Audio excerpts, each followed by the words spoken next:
He sat in a windowless room 12 hours a day, surrounded by enemy radio transmissions, decoding messages that could save or doom thousands. Sergeant David Chen never fired a shot, never saw combat, never earned a medal.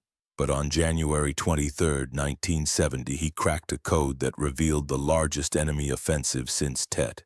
What he did next broke every rule and saved 50,000 American lives. Welcome to Vietnam Stories. Before we begin this story of silent heroism, tell me in the comments which city you're watching from today. And if you believe stories like this need to be told, hit that subscribe button and help us keep these stories alive. January 1970, Long Bin Intelligence Center. In room 7B in the basement, under fluorescent lights, Sergeant David Chen had been sitting at the same desk for 18 months. 24 years old, a Chinese American from San Francisco, he had been drafted while studying mathematics at Berkeley. His IQ was 180, his language skills extraordinary. He spoke Vietnamese, Mandarin, and Cantonese fluently. On his desk were 4 radio receivers, 3 typewriters, 5 dictionaries, and hundreds of encrypted messages. David's job was simple. Listen to enemy radio traffic, decode the messages, and turn them into intelligence. But simple didn't mean easy. "Chen," said Colonel Morrison, entering the room. "How's today?" David didn't look up. "Normal, sir. I decoded 47 messages, most routine, unit movements, logistics requests." Morrison approached the desk. "Anything important?" "Maybe. There's strange activity on frequency 14.7. They're using a new encryption system," David replied. "Can you crack it?" Morrison asked. David looked at the paper in his hand. "I'm working on it, but this is different, more complex." Morrison nodded. "Keep at it. You're the best we have at this." David didn't smile. He hadn't smiled for 18 months, because every message he decoded meant someone's death somewhere. Either American soldiers or Vietnamese civilians. War for David was made up of numbers, letters, and codes, but every code meant real people. That night at 11:47 p.m., while David was scanning frequencies, he heard something strange, a short, repeating signal. It wasn't Morse code. It wasn't a voice message. It was something else. He put on his headphones and started recording. The same pattern repeated for 15 minutes. Then it stopped. David analyzed the recordings. The pattern was complex, but there was an order. Every 3 minutes, the same frequency change. Every 5 minutes, the same tone variation. "This is a code," he muttered to himself. But what kind of code? He worked until morning. His coffee cup grew cold beside him. His meal remained untouched. His eyes were red, but he didn't stop. When Morrison arrived the next morning, David was still sitting at his desk. "Chen, didn't you sleep at all?" Morrison asked. "Sir, I found something," David said. Morrison approached the desk. In front of David were papers, calculations, diagrams. "What is this?" Morrison inquired. "A new encryption system. They're using sound frequencies. Each frequency represents a letter," David replied. "Could you decode it?" Morrison asked. "Partially, but this is just the beginning. I think it's part of a much larger system," David answered. Morrison frowned. "What do you mean?" "Sir, this message is very short and repeats very frequently. It's like a signal. It might be telling someone else to get ready," David said. "Get ready for what?" Morrison pressed. David played the recordings. "I don't know, but I'll find out." For the following 2 weeks, David continuously monitored that frequency. Every night at the same time, the same signal, but each time slightly different, as if numbers were changing. "This is a countdown," he told Morrison. "They're setting a date." "What date?" Morrison asked. David showed his calculations. "If I'm right, January 23rd, that's 3 days from now." "What's special about January 23rd? Morrison inquired. "I don't know, but they're planning something big," David replied. Morrison got worried. "I need to report this to General Headquarters." "There's not enough evidence yet. I just feel it," David said. "You feel it? Chen, this is war. We act on evidence, not feelings." Morrison responded firmly. David was right. There wasn't concrete evidence yet, but his instincts told him something big was approaching. That night, David tried a different approach. He re-examined old messages. He reviewed all enemy traffic from the past 6 months. He was looking for a pattern, and he found it. At 0430, David had found the solution. There was a hidden system in old messages. Before every major attack, the same code sequence was used. It was there before the Tet offensive, too. Nobody had noticed. "Damn," he whispered. He called Morrison. "Sir, you need to come immediately." "Chen, it's 5 a.m. What's wrong?" Morrison asked groggily. "Big attack coming, January 23rd, only 2 days left," David said urgently. Morrison was there in 20 minutes. David showed him his calculations. "This code sequence is used before every major operation. Before Tet, before Hamburger Hill. Now it's appearing again," David explained. "How did we miss this?" Morrison asked, bewildered. "Because it's very complex. 6 different frequencies, 12 different time slots. You can't catch it with normal monitoring," David replied. Morrison examined the papers. "If you're right, this is huge." "Sir, let me give you the numbers. Based on code density, at least 15,000 enemy soldiers are mobilizing, maybe more," David said. 15,000? Morrison exclaimed. "And the target?" David pointed to another paper. "Saigon." Morrison's face went pale. "Are you sure?" 90%, but I need more time for concrete proof," David replied. "We don't have time. I'll report this immediately," Morrison decided. At 10 o'clock a.m., Morrison took David to General Headquarters. General Patterson, Intelligence Chief Colonel Williams, and 6 senior officers were sitting in the conference room. "Mr. Chen," said General Patterson, "Colonel Morrison's report contains very serious claims." "Yes, sir," David replied. "You're saying 15,000 enemy soldiers will attack Saigon in 2 days," Patterson stated. "Correct, sir," David confirmed. Colonel Williams interrupted. "Chen, our intelligence sources say different things. There's no sign of such a large operation being planned." David remained calm. "Sir, those sources could be wrong. The enemy is keeping this operation very secret." "Secret?" General Patterson looked skeptical. "You understand it from radio traffic, but our professional spies miss it." "Yes, sir. Because this is a new encryption system. They're using sound frequencies," David explained. Williams laughed. "Sound frequencies? This isn't science fiction, Chen." David leaned forward. "Sir, I can show you. There are recordings, calculations." Patterson raised his hand. "Chen, you're a young and intelligent soldier, but you're not experienced in this business. You can't see the big picture." "The big picture is exactly what I'm seeing, sir," David insisted.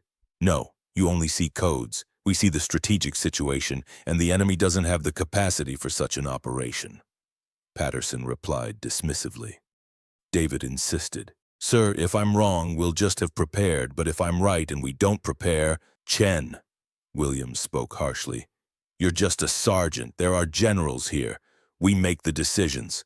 David was internally angry but didn't speak up. General Patterson stood up. "Chen, your report has been noted, but we won't take additional measures. You're doing good work, but this time you're wrong." David and Morrison left the room. In the corridor, Morrison stopped. "Chen, I'm sorry. I did what I could," Morrison said apologetically. David nodded. "I know, sir, but they're wrong." "Are you sure?" Morrison asked. 100%, David replied firmly. Morrison thought, "So what will you do?" "I'll keep working. Maybe I can find more evidence," David said. But David was making another plan. If official channels didn't work, he would try unofficial ways. That night, David called his old Berkeley friend, Mike Johnson. Mike was now a journalist working for Stars and Stripes in Saigon. "Mike, what I'm going to tell you is very classified," David said. "David, is that you? I haven't heard from you in 2 years," Mike replied, surprised. "Listen, Mike, very important. There's a big attack coming on Saigon on January 23rd. David said urgently. What? How do you know? Mike asked, shocked. I decoded enemy codes, but command doesn't believe it, David explained. David, are you sure? Mike questioned. I'm sure, Mike, and someone needs to announce this, David insisted. Mike hesitated. This is very risky. If you're wrong, we'll both be in big trouble. I'm not wrong, Mike. Trust me, David pleaded. Do you have evidence? Mike asked. Yes, but it's classified, David replied. Then I can't use it, Mike said regretfully. David was disappointed. He needed to find another way. January 22nd, the last day. David had worked all night collecting more evidence. Now he was 100% certain. The attack would begin the next day at dawn. In the morning, he approached Morrison one last time. Sir, let's try once more, David requested. Chen, decisions have been made, Morrison replied wearily. But sir, there's new evidence. I found the exact time of the attack, David pressed. Morrison paused. The exact time? Yes, 0530, a very coordinated operation, simultaneous from 12 different points, David explained. Morrison looked at David's desk. Papers, calculations, codes, everything was in perfect order. Chen, you've put a lot of effort into this, Morrison observed. Sir, this is my job, and this attack is real, David said earnestly. Morrison made a decision. Okay, let's try once more.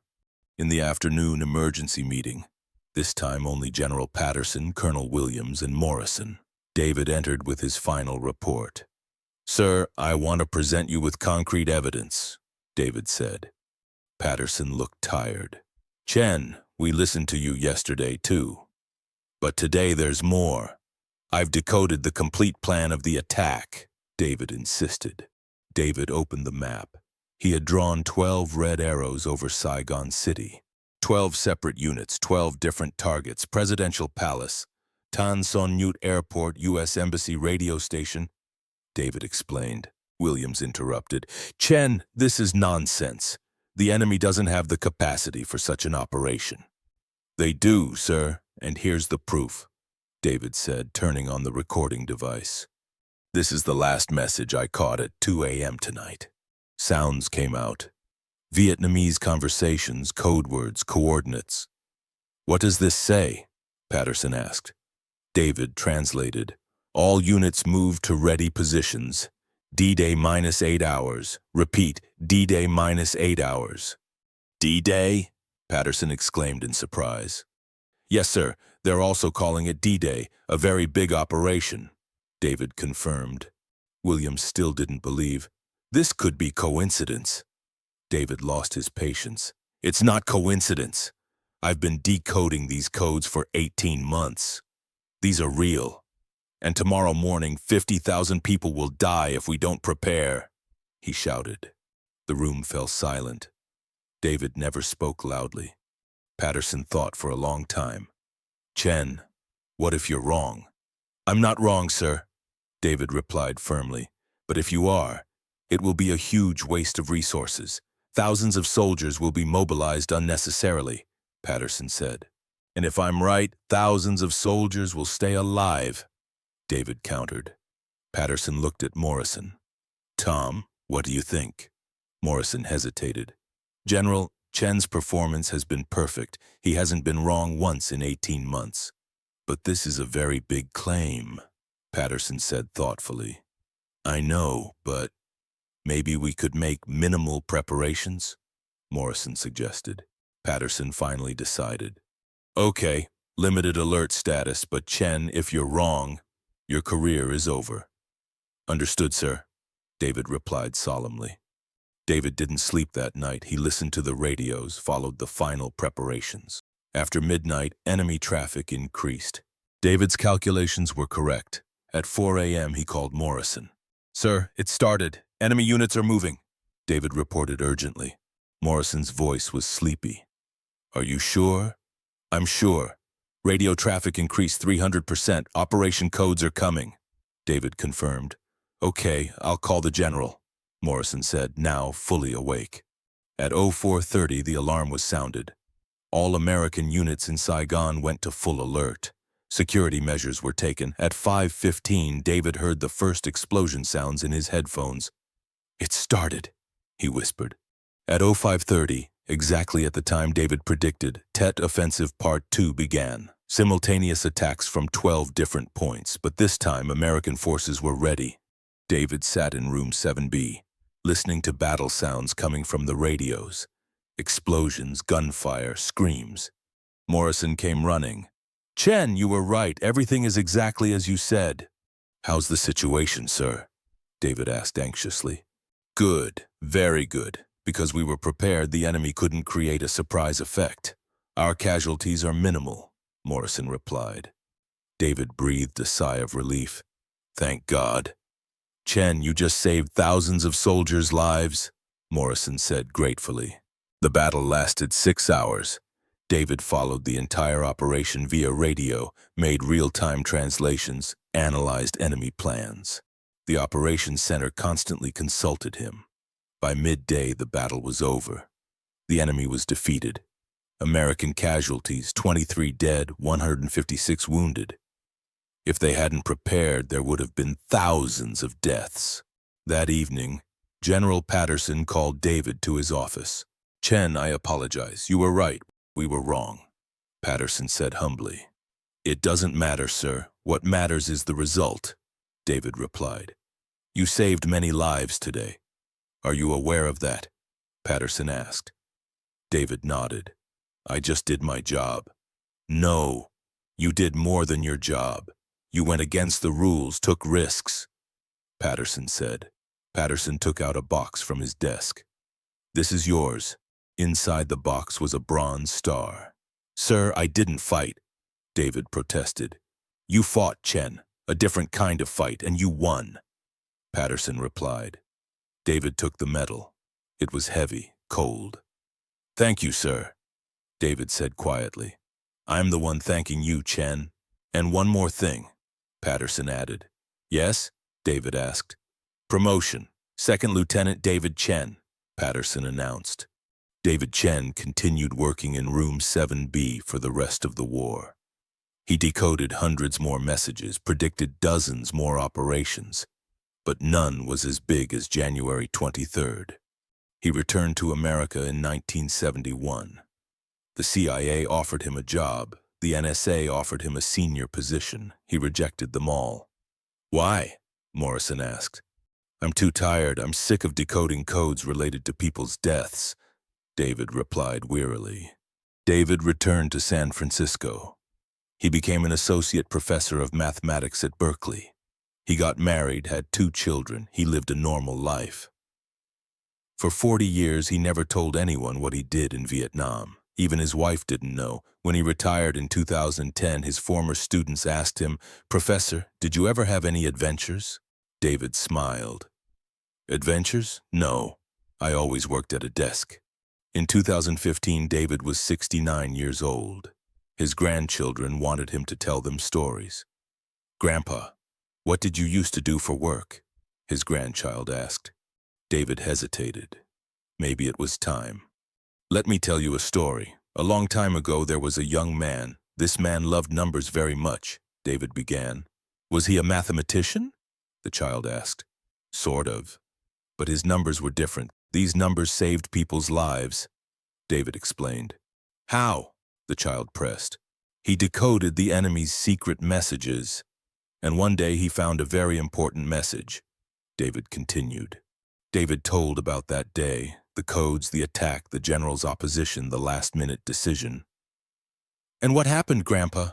the child asked eagerly. "That young man saved 50,000 people's lives, but nobody knew it," David said. "Was that young man you?" the child asked. David smiled. "Maybe," he replied with a twinkle in his eye. David Chen died in 2020. His funeral was simple. Family, a few friends, former students. But there were unexpected guests at the funeral. Morrison, now 85 years old, Patterson's son, and 12 elderly men, some of the soldiers whose lives he had saved that day. Morrison gave a speech. Those who knew David Chen know he was a quiet, humble man.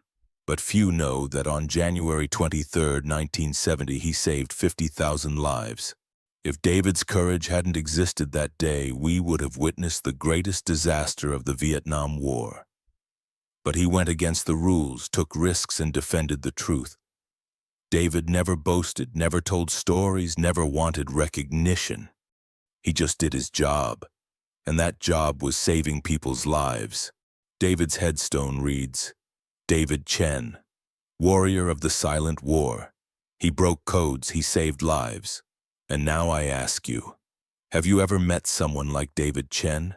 Someone who quietly and visibly did great things? Someone who never boasted but changed lives? Share their stories in the comments. Because at Vietnam Stories we tell not only about visible heroism but also invisible heroism. We honor not only those who fight with weapons, but also those who fight with intelligence. David Chen's story teaches us this. The greatest victories are sometimes won in the quietest wars. If this story touched you, subscribe and share, so that silent heroes like David are never forgotten. See you in the next video, and remember, sometimes the greatest courage is telling the truth.